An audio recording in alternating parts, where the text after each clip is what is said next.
इस घोर कलयुग में मन इंद्रियां बड़े फैलाव पे हैं।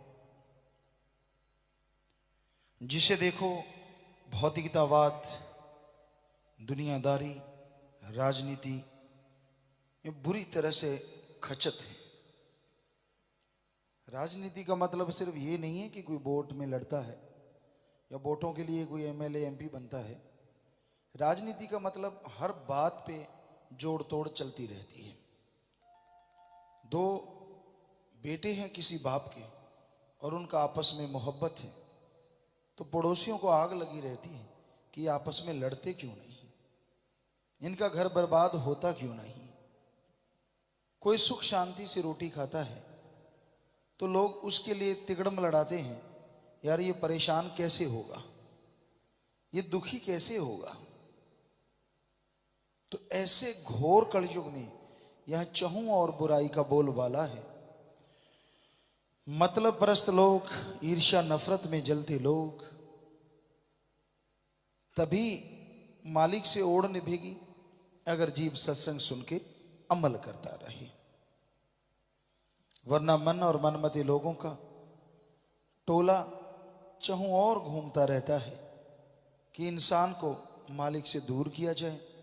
जोड़ने वाले जो हैं उनकी तो कुलें मालिक से जुड़ती रहती हैं और तोड़ने वालों का हशर बेहद बुरा इस जहां में और अगले जहान में हुआ है और होता रहना है। तो मालिक से ओढ़ निभाना कोई मुश्किल तो नहीं है, असंभव तो नहीं है, पर आदमी अगर सुमरण नहीं करता, तन मन धन से परमार्थ नहीं करता, दीन दुखियों की मदद नहीं करता और दृढ़ विश्वासी नहीं है, तो ओढ़ निभाना बड़ा मुश्किल है। दृढ़ विश्वास आता है जब आदमी सुमरन का पक्का हो जाए। वैसे भी दृढ़ विश्वास आ जाता है, अपने अपनी श्रेणियां होती हैं इंसानों की, पर अगर सुमरण करो, घंटा सुबह घंटा शाम अल्लाह वाहिगुरु राम को याद करते रहो, यकीनन उस मालिक पे आपको दृढ़ विश्वास आएगा। तो फिर कोई मालिक रूप धारण करके काल महाकाल आ भी जाए तो भी टस से मस जीव को नहीं कर सकता। आदमी की तो बिसात क्या है, काल महाकाल भी उसको टस से मस नहीं कर सकता। और जिनका ऐसा दृढ़ विश्वास होता है, ऐसा दृढ़ यकीन होता है, तो मालिक बारे न्यारे कर देते हैं। ना अंदर कमी रहती है ना बाहर कमी रहती है। उस परम पिता परमात्मा अल्लाह राम मालिक के लिए क्या बड़ी चीज है, जिसने सारी सृष्टि को बनाया है, इसमें तरह तरह की नियामतें बना दी, ऐसी ऐसी नियामतें और जिनका अगर वर्णन करें तो कहने सुनने से परे है। क्या ड्राई फ्रूट जिसे आप कहते हैं, मेवे फ्रूट है, क्या नहीं बनाया इंसान के लिए। आप काजू वगैरह है उसको कोई खा ही नहीं सकता, इतना जहरीला होता है, और आदमी ही उसे प्रोसेसिंग करके उसी तरीके से अपने लायक बना लेता है और उसमें बड़ी ताकत है, बड़ी शक्ति है। तो मालिक ने तो बहुत नियामतें रखी हैं, बड़ा कुछ बनाया है, पर बेपरवाह जी ने भजन में लिखा कि तू गंदगी खाई तो मैं क्या करूं। कि भाई तू गंदगी पे उतरा हुआ है, बुरी बुरी चीजें खाना, गरम मसाले, मिर्ची, ये सारी चीजें मालिक से दूर करने वाली तो नहीं है, लेकिन सुमरण से दूर करने वाली जरूर है। कि आप बहुत ज्यादा तेज गरम मसाले, मिर्ची वगैरह और जितने भी ऐसा खाना खाते हैं तो सुमरण में मन नहीं लगता, बल्कि काम वासना, बुरे बुरे ख्याल, बुरी तरफ मन ज्यादा जाता है। तो कोई मालिक का चाहवान हो, मालिक से मोहब्बत करना चाहता हो, उसकी भक्ति इबादत करके उसे पाना चाहता हो, तो इन चीजों से काफी परहेज रखना चाहिए। सात्विक भोजन जिसमें नाम मात्र मिर्ची अगर और थोड़ा नमक, गरम मसाले वगैरह या गरम चीजें तो उनमें हो ही ना, तो वो बना के खाए। ये हो नहीं सकता आदमी को अच्छा ना लगे, लेकिन आदमी की फितरत है, वो मानता नहीं, मर्जी करता है। किसी को कोई रोक टोक नहीं है, जो मर्जी खाओ। हम तो सिर्फ उनके लिए कह रहे हैं जो मालिक का सुमरन करना चाहते हैं, 10वां द्वार खोलने के इच्छुक हैं कि मेरा वो तिल ज्ञान चक्षु खुल जाए ताकि मैं मालिक के नूरी स्वरूप को भी देख सकूं।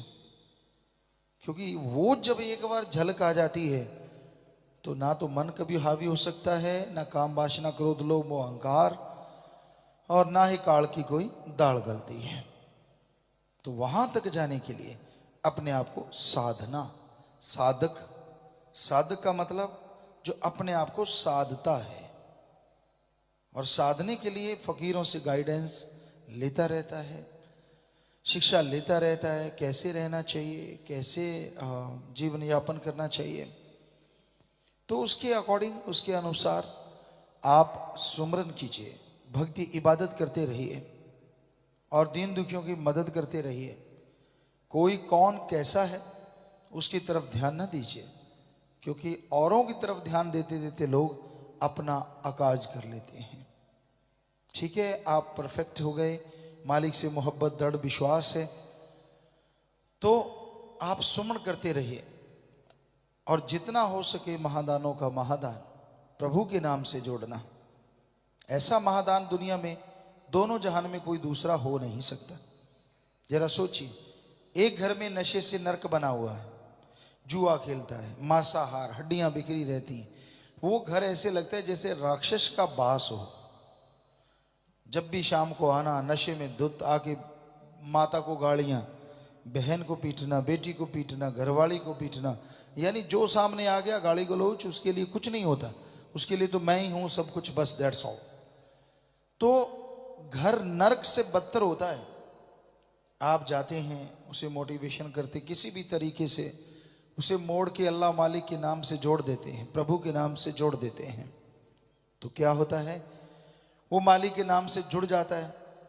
तो सिर्फ उसका ही फायदा नहीं, और पूरे घर से दुआएं जो निकलेंगी, आपने उसको मालिक से जोड़ा, वो सारी की सारी आपको, आपकी औलाद को लगती रहेंगी और पल पल पे भला करती रहेंगी। इसलिए ये महादानों का महादान कभी चूकना नहीं चाहिए। जितना हो सके करो, ना इसमें पैसा लगता है, ना इसमें शरीर ऐसा कि आपको कोई बहुत तकलीफ आती है। हाँ, थोड़ा समझाना है जाके प्यार से, मोहब्बत से, और कहीं इसमें भी आप धन लगा देते हैं तो फिर तो कहना ही क्या है। क्योंकि किसी का किराया भर दिया बेचारे गरीब का, चल भाई सत्संग सुनाते हैं, उसको राम नाम से जोड़ दिया, मालिक की भक्ति इबादत से जोड़ दिया, तो वो सच्चा दान है और महादानों के महादान में आपको सोने पे सुहागे का काम करता है। तो इसलिए हर जीव को ओढ़ निभाने के लिए इन कर्मों को करते रहना चाहिए। क्या पता कहाँ कर्म दगा दे जाए, क्या पता कहाँ मन दगा दे जाए। आप ऐसा स्ट्रांगली नींव रखेंगे, नींव मजबूत है तो कैसा भूकंप आता है तो मकान हिला नहीं करते, ये कहावत है। चारों तरफ से बांध दो, बाकी भगवान के सामने तो क्या चीज़ है, आदमी तो क्या चीज़ है। वो चाहे तो जल से थल और थल पे जल कर दे, फिर क्या करेगा कोई। पर वैसे अपनी तरफ से अगर कहा जाता है कि जिसकी नींव मजबूत होती है वो मकान गिरा नहीं करते। तो उसी तरह लोगों का भला करना, तन मन धन से दान महादान करते रहना और महादानों का महादान करते रहना, ये राम नाम की अपनी नींव मजबूत करना है। कभी भी आदमी डगमगाता नहीं, मालिक के प्यार मोहब्बत में आगे बढ़ता है और दोनों जहां की खुशियां जो हर पल उसका इंतजार करती रहती हैं, उनको पाने का हकदार बनता चला जाता है। तो भाई अगर ओढ़ निभानी है इस कलयुग में, हाथ पे हाथ धर के भी निभा सकते हो, लेकिन मजा तब है एक चिराग की तरह, एक मसाल की तरह, एक लाइट की तरह जिंदगी को जियो, जिसकी रोशनी में पता नहीं कितने लोग चलें और आपका नाम दोनों जहान में अमर हो जाए। वो तमाम खुशियां मिलें जिसकी आपने कभी कल्पना भी नहीं की होती, जो आपके भाग्य में नहीं है, जो नसीबों में भी नहीं है, वो भी भगवान आपको खुशियां बख्श देता है जी। एक मुरीद को अपने सदगुरु पे दृढ़ यकीन होना चाहिए। वो जो कहे, जो बोले, क्योंकि वो खुद नहीं बोलता, अल्लाह वाहिगुरु राम बुलवाता है, वही वचन करवाता है। तो आप अगर उसकी बात सुन के अमल कर लेते हैं, समझ लीजिए आपने अल्लाह वाहिगुरु राम की बात सुन के अमल कर लिया। कई बार दिखने में चीजें सही नहीं होती, यूं लगता है कि ऐसे कैसे गुरु की बात मान ले, गुरु तो ये कहता है, गुरु वो कहता है, गुरु फलां कहता है, ऐसे कैसे। आदमी अपना अकल का दखल दिए बिना बाज नहीं आता। आपको कई बार बात सुनाई, एक बात सुनाते हैं। एक संत पीर फकीर के साथ दो उनके शिष्य रहते थे। समय आया गुरुगद्दी देने का, तो गुरु ने कहा साध संगत को, भाई हमने गुरुगद्दी बख्शनी है, किसको दें?